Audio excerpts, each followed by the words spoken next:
Okay, let's begin with the property number 3 of determinant. Property number 1 हम लोगों ने जो पढ़ी थी, एक बार और वापस रिवाइज कर लेते हैं। सबसे पहली प्रॉपर्टी क्या थी कि अगर आप किसी मैट्रिसेस का क्या कर देते हैं, ट्रांसपोज कर देते हैं और दोनों का डिटरमिनेंट निकालते हैं तो वैल्यू सेम रहती हैं। फॉर एग्जांपल देखिए, जैसे आपके पास इसका डिटरमिनेंट हमें कैलकुलेट करना है 3 1 4 2, यहाँ पे 5 1 2 1 3। एक ये इसका डिटरमिनेंट निकालना और इसका ट्रांसपोज कर देते हैं 3 1 4 2 5 1 और 2 1 3। तो इसका डिटरमिनेंट निकालना, दोनों की डिटरमिनेंट की वैल्यू कैसी होगी, सेम। ये आपकी पहली प्रॉपर्टी कहती है। और लिखा कैसे हुआ है, देखिए क्या लिखा है, the value of determinant, the value of determinant remain unchanged, the value of determinant remain unchanged if its rows and columns are interchanged। मतलब क्या है इसका कि अगर आप किसी के रोज और कॉलम्स को आपस में बदल दो, जैसा मैंने बदला है, रोज को क्या बना दिया मैंने, कॉलम्स बना दिया, तो दोनों डिटरमिनेंटों की वैल्यू कैसी रहती है, अनचेंज रहती है। मतलब कोई फर्क नहीं पड़ता, आंसर सेम ही आता। और आप चाहे तो इस प्रॉपर्टी को देख भी सकते हो, 3x3 का डिटरमिनेंट निकालना भी आपको आता है। ठीक है, प्रॉपर्टी नंबर सेकंड क्या थी, प्रॉपर्टी नंबर 2 है आपके पास कि इफ एनी टू रोज, हाँ जी, इफ एनी टू रोज और कॉलम्स, या तो दो रो और या तो दो कॉलम। देखो रोज कॉलम से इंटरचेंज नहीं होंगी, या तो दो रोज आपस में चेंज हो जाए और या तो दो कॉलम आपस में इंटरचेंज हो जाए, तो वैल्यू ऑफ डिटरमिनेंट पे क्या फर्क पड़ता है, साइन का। तो हाँ जी, 3x3 में तो बोल रहा हूँ मैं, जैसे देख मैं भी करके दिखाऊं, पहले मैं लिख देता हूँ। पर देखो एक बार बदलाव होगा तो नेगेटिव का फर्क पड़ेगा, एक बार और बदलाव करोगे तो फिर दोबारा नेगेटिव पड़ेगा, तो नेगेटिव नेगेटिव क्या बन जाएंगे, पॉजिटिव। मतलब अगर दो बार अगर आप रो स्वैप कर रहे हो तो कोई फर्क नहीं पड़ता, इसका ये भी मतलब कह सकते हो। इफ एनी टू रोज और column of determinant are interchange, are interchange, then sign of determinant क्या होता है, चेंज हो जाता है, then sign of determinant change। जैसे एक एग्जांपल ले लेते हैं, जैसे 1 2 2 3 2 1 1 4 3। मैं अगर इनकी कोई भी दो रोज या दो कॉलम्स बदल दूं, तो मान लो जैसे इसका डिटरमिनेंट, इसका मान लो डिटरमिनेंट सॉल्व करते हुए 5 आ रहा है मान लो, तो इस अगर मैं रोज बदल देता हूं, तो जैसे मान लो मैंने 1 4 3 ऊपर लिख दिया, ये 3 2 1 नीचे ही है और 1 2 2 यहाँ पर है, तो आंसर आएगा, मतलब साइन में बदलाव हो जाता है। और अगर मान लो यहाँ -5 आ रहा था तो अब क्या आएगा, साइन उल्टा हो जाता है, वैल्यूज में कोई फर्क नहीं पड़ता। पूछो भाई, किसी को कुछ पूछना है दो प्रॉपर्टीज में। ठीक है, प्रॉपर्टी नंबर 3 देखिए, प्रॉपर्टी नंबर 3 कहती है कि इफ टू रोज, एक बार प्रॉपर्टी नंबर 3 पढ़ो आप लोग। हाँ जी, इफ एनी टू रोज और column of determinant are identical, मतलब क्या है इसका, अगर एक दो रो दो कॉलम, मतलब देखो मैं स्लैश लगा रहा हूँ ना, इसका मतलब या तो दो रो और या तो दो कॉलम, हाँ वो दो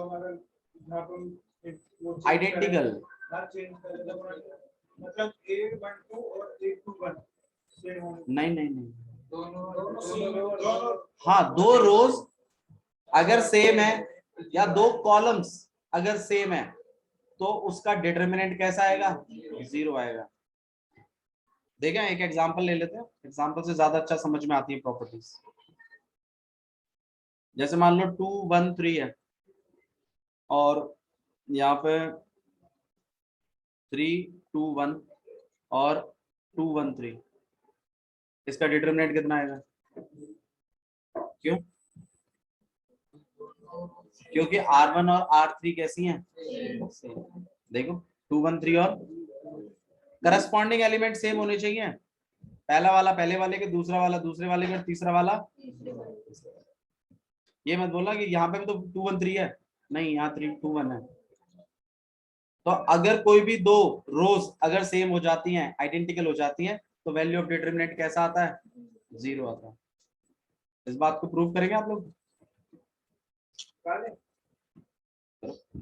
करके देखना चाहिए। हाँ जी, एक्चुअली मीनिंग समझते हैं क्या है। Fourth property, if each element of a row और column of determinant is multiplied by constant k, then its value get multiplied by k, then value of determinant, यहाँ पे वैल्यू ऑफ डिटरमिनेंट लिख लो, ज्यादा meaningful बनेगा। Then value of determinant get multiplied by k। मतलब क्या है इसका प्रशांत? Property number 4। अरे यार इतनी जल्दी हार मानने वाला भैया तू तो, भैया तेरे को तो मतलब तो पाकिस्तानी मिलिट्री में होना चाहिए तुम, सबसे पहले हार मानते तुम। हाँ भैया बोलो। हर एक एलिमेंट रो और कॉलम को जो हम डिटरमिनेंट का मल्टीप्लाई करें कांस्टेंट के साथ। सीरियसली ऐसा लिखा है? मैं पता नहीं था इसके बारे में, बट ठीक है चलो, नाइस ट्राई। मिनी बताइए। किसी भी एक रो का या कॉलम का सारे एलिमेंट अगर k से मल्टीप्लाई करते हैं तो उसके डिटरमिनेंट की वैल्यू k से मल्टीप्लाई। बहुत बढ़िया। अगर आप किसी डिटरमिनेंट की किसी भी रो को किसी कांस्टेंट से मल्टीप्लाई करते हैं, जैसा कि हमने पहले भी ये प्रॉपर्टीज हमने पहले ही समझ ली थी, है ना, और इसका हमने फॉर्मूला भी याद कर लिया था, वो 2a वाला जो करवाया था मैंने। तो अगर किसी भी एलिमेंट किसी भी रो के एलिमेंट को अगर आप किसी कांस्टेंट से मल्टीप्लाई करते हैं तो डिटरमिनेंट पे फर्क पड़ता है। जिस नंबर से आपने मल्टीप्लाई किया है ना, उसका डिटरमिनेंट भी उसी नंबर से क्या हो जाता है? मल्टीप्लाई हो जाता है। देखो जैसे मान लो एक ए मैट्रिक्स है, इसका डिटरमिनेंट ऐसा कुछ है,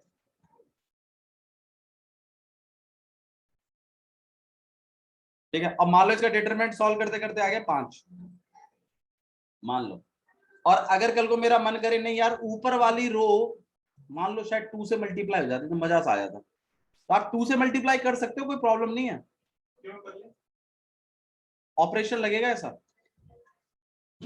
तो आप किसी कांस्टेंट से किसी रो को अगर मल्टीप्लाई करते हो, मैंने किससे मल्टीप्लाई किया? ऊपर वाले को। तो डिटरमिनेंट पे क्या फर्क पड़ेगा? उसका डिटरमिनेंट भी 2 से मल्टीप्लाई आएगा, इसका डिटरमिनेंट आएगा 10। अब तुम चाहो तो इसका डिटरमिनेंट कैलकुलेट करके देखो, एक आंसर आएगा। फिर इसका डिटरमिनेंट कैलकुलेट करके देखना, एक आंसर आएगा। दोनों में मल्टीप्लाई बाय 2 का फर्क होगा। चेक करो, करो चेक। इस प्रॉपर्टी के 2 रिमार्क है आपके पास। पहला रिमार्क सुन लो, जो हमने प्रॉपर्टी पढ़ी है कि अगर हम किसी रो को किसी कांस्टेंट से मल्टीप्लाई करते हैं तो फर्क पड़ता है डिटरमिनेंट पे, उसी कांस्टेंट का। वो कांस्टेंट भी उस डिटरमिनेंट से क्या हो जाता है? मल्टीप्लाई हो जाता है। सही है, ये हमने प्रॉपर्टी पढ़ी है। कौन सी प्रॉपर्टी है? चौथी। प्रॉपर्टी नंबर 4 है। इसमें दो प्रॉपर्टी नहीं है, इसी का एक्सटेंशन है। पहली है कि अगर मान लो कल को आपको जैसे यहाँ 2 4 6 1 2 3 और 2 1 2, और अगर आपको ऐसा लग रहा है कि नहीं पहली रो में ये सब कॉमन है 2, तो आप 2 बार निकाल सकते हो। ये प्रॉपर्टी आपको ये पावर देती है। अच्छा इसका इसका डिटरमिनेंट कितना आएगा? क्यों? 2 रोज सेम होगा तो इसका कैलकुलेट कर लेना, इसका डिटरमिनेंट 0 होगा। अच्छा जी, तो मतलब आपको ये प्रॉपर्टी बताती है कि आप किसी रो में से कॉमन भी निकाल सकते हैं अगर जरूरत है। ये प्रॉपर्टी आपको ये चीज सिखाती है, पहली बात। दूसरी चीज, अगर कोई 2 रोज का रेशो भी अगर बराबर है ना, रेशोस वैल्यूज बराबर होने की जरूरत नहीं है, रेशियोज भी बराबर है। जैसे इसका और इसका रेशियो चेक करो, 2/1, 4/2 का रेशियो 2/1 और 6/3, किन्हीं भी दो रोज का। एलिमेंट बिल्कुल बराबर होने की भी जरूरत नहीं है, अगर प्रोपोर्शनल भी है ना, प्रोपोर्शनल समझते हो ना, जब दो रेशियोज बराबर हो जाते हैं उन्हें तो प्रोपोर्शनल कहते हैं। तो अगर किन्हीं दो रोज के रेशियोज भी प्रोपोर्शनल हैं तो भी उस डिटरमिनेंट की वैल्यू कितनी होगी, क्योंकि बात वही पड़ जाएगी, आप ऊपर वाले में से दो कॉमन निकालोगे तब तो कहोगे बराबर बराबर है। बात वही है, डिवाइड करके भी तो वही काम होना है, आपने कॉमन ही निकाल दिया उसको।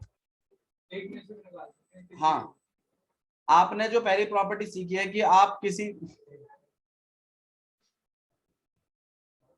किसी भी एक रो में से कॉमन निकाल सकते हैं। मैट्राइसिस में क्या होता था, पूरे में से कॉमन निकलता था। डिटरमिनेंट में क्या होता है, एक सिंगल रो या सिंगल कॉलम में से कॉमन निकल जाता है। सिंपलीफाई करने लगे तो सब में से वो नहीं, वो तब तो करेगा सो भाग 2 से मल्टीप्लाई सबसे मल्टीप्लाई नहीं होगा ना ये। क्लियर है, समझ में आया आपको ये बात जो मैं कह रहा हूं यहाँ पे? मैं सिर्फ इतना कहना चाहता हूं कि आप किसी रो में से किसी चीज को कॉमन निकाल सकते हैं, और अगर दो रोज के रेशियोज अगर प्रोपोर्शनल हैं तो उनका डिटरमिनेंट की वैल्यू भी कितनी आती है, 0 आती है। बाबू थोड़ी देर बाद में देखेंगे, पहले मैं प्रॉपर्टीज खत्म कर दूं, वरना आज भी ये प्रॉपर्टीज नहीं हो पाएंगी। बोल बोल बोल, जल्दी बोल। फिर हम ये सॉल्व करेंगे तो ऐसे तो करेंगे तो बाद में बताऊंगा। मैं वो चीज कह रहा हूँ, थोड़ा सा रुक जाओ, मैं थोड़ी प्रॉपर्टीज करवा लूँ उसके बाद बात। ओके, प्रॉपर्टी नंबर 5 देखिए, प्रॉपर्टी नंबर 5 कि इफ सम और all element row of columns of determinant are expressed as sum of two terms then the determinant can be expressed as sum of two determinants. ये बहुत ही simple बात है। देखिए, मान लीजिए कोई डिटरमिनेंट आपके पास ऐसे बना हुआ है, वो a1 प्लस b1 और a1 प्लस, एक्चुअली अलग कांस्टेंट लिया है, एक अलग कांस्टेंट है लैम्डा 1, ये a2 प्लस लैम्डा 2 और a3 प्लस लैम्डा 3, यहाँ b1 b2 b3 और ये c1 c2 और c2। देखो ये एक मैट्राइस, ये एक डिटरमिनेंट है, मैं बस ये कहना चाहता हूँ, ठीक है? तो आप इसका डिटरमिनेंट बराबर होगा अगर आप इस ऊपर वालों को एक साथ और ये पीछे वालों को अलग बना के, अगर अलग अलग डिटरमिनेंट भी बना देंगे ना, उन दोनों के डिटरमिनेंट के बराबर ही होगा।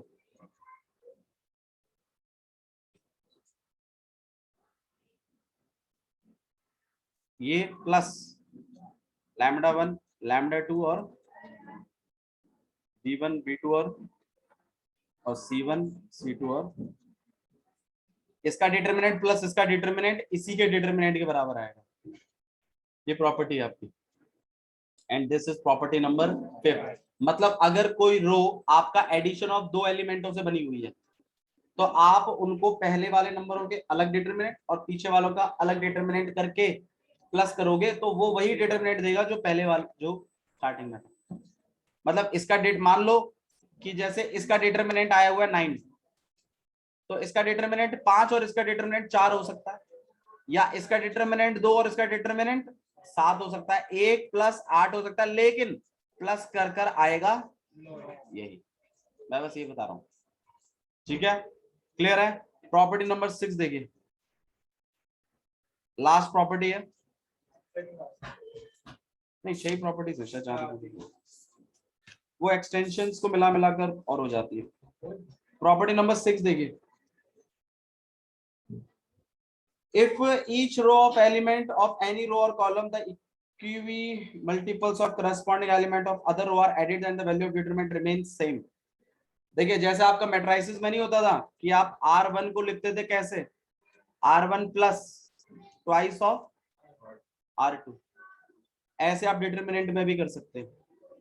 जैसे 2 1 3 है, 1 2 1 है और 2 3 1 है, तो आप फर्स्ट रो को लिखोगे कैसे, फर्स्ट रो प्लस किसी सेकंड वाली रो में मल्टीप्लाई करके फिर प्लस करवाना, तो डिटरमिनेंट पे कोई फर्क नहीं पड़ेगा। मतलब ऐसा ऑपरेशन करने पर किसी रो को किसी रो में प्लस करने पर अगर आप लिखते हो उसको तो डिटर्मिनेंट पे कोई फर्क नहीं पड़ता, वही आंसर आएगा। चेक कर सकते हैं आप चाहे। कैसे भी ये ऑर्डर है वाली मैं कह रहा हूँ जैसे आपके पास ये वाला देखो, मैं प्रॉपर्टी लिख के देता एक कर ही लेते हैं मैं।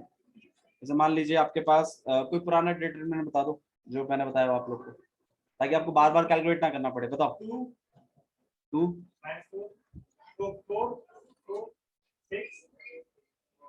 भैया मर जाओगे तो मैं कुछ हल्का सा बता दो यार, मैं अपनी मर्जी से लिख दूं।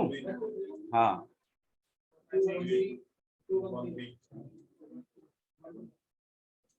0 वाला तो बता मत देना उसका नहीं, ठीक है। अच्छा जी, अब मैं इसका डिटरमिनेंट कितना आ रहा है 6, तुम 4 बता रहे थे। अरे भैया मल्टीप्लाई करो।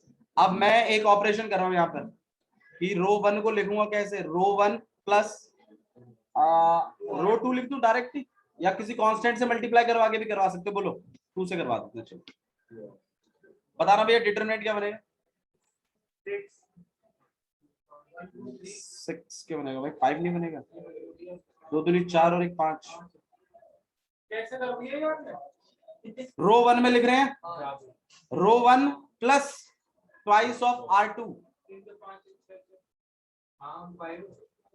अरे 2 में इसको मल्टीप्लाई कर 4 प्लस 1, फर्स्ट वाली रो में तो लिखा हूं 2 से मल्टीप्लाई करो इसको 2 9, और यहाँ 2 1 3 और यहाँ 1 2 1। इसका डिटरमिनेंट कैलकुलेट करो, इसका भी करो, बस करो तो सही।